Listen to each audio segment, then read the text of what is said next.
అసెంబ్లీలో నిన్నటి రోజు సువర్ణ అక్షరాలతో లిఖించదగ్గ రోజని కాంగ్రెస్ విప్ ఆది శ్రీనివాస్ అన్నారు. సీఎం రేవంత్ రెడ్డి బీసీ బిడ్డ కాకపోయినా బీసీలకు న్యాయం చేయాలని కుల గణనను చేపట్టారన్నారు. కుల గణనపై ప్రతిపక్షాలు తప్పులు తడక అని చెప్పిన చివరకు మద్దతు పలికాయని తెలిపారు. బీసీ రిజర్వేషన్ అమలుకు కేంద్ర ప్రభుత్వం సహకరించాలని కోరుతున్నామని, కేంద్రంలోని బీజేపీ సహకరించాలని అసెంబ్లీ సాక్షిగా ముఖ్యమంత్రి రేవంత్ రెడ్డి విజ్ఞప్తి చేశారన్నారు.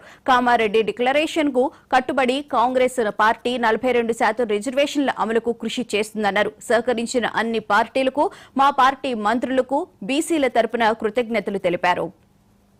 ఇతర రాష్ట్రాలకు రోల్ మోడల్ గా తెలంగాణ ప్రభుత్వం గౌరవ ముఖ్యమంత్రి రేవంత్ రెడ్డి గారి నాయకత్వంలో స్వతహాగా బీసీ బిడ్డ కాకున్నప్పటికీ గౌరవ ముఖ్యమంత్రి రేవంత్ రెడ్డి గారు బలహీన వర్గాలపై ఉన్నటువంటి ప్రేమతో వాళ్ళందరూ కూడా అభివృద్ధిలోకి రావాలని, ఉద్యోగ విద్య రాజకీయంగా రాణించాలని చెప్పని ఇదే శాసనసభలో బీసీ సంక్షేమ శాఖ మార్చులు పొన్నం ప్రభాకర్ గారి చేతుల మీదుగా ఓ బీసీ కమిషన్ వేసి, ఈ బీసీ డెడికేషన్ కమిటీని వేసి ఎక్కడా భవిష్యత్తులో ఇబ్బందులు రాకుండా ఉండాలని చెప్పని ఉత్తమ్ కుమార్ రెడ్డి గారు చైర్మన్ గా కూడా వారు చేసిన సూచనలన్నింటి కూడా పరిధిలోకి తీసుకొని కులగణన చేస్తే 56.36% బలహీన వర్గాలు ఉన్నారని చెప్పి తేలిన తదుపరి ఏదైతే ఎవరి ఇస్తాయంతో వారికి అంత సమన్యాయం జరగాలని చెప్పని ఇచ్చిన పిలుపు రాహుల్ గాంధీ గారికి ఈ అంశం తేలగానే చెప్పగానే వారు సైతం లోకసభలో తెలంగాణలో కులగణన జరిగింది, ఇంచుమించు 90% మంది ఎస్సీ ఎస్టీ బీసీ మైనార్టీలు ఉన్నారని చెప్పిన మాట చెప్పిన సందర్భంలో తెలంగాణ రోల్ మోడల్ అయింది.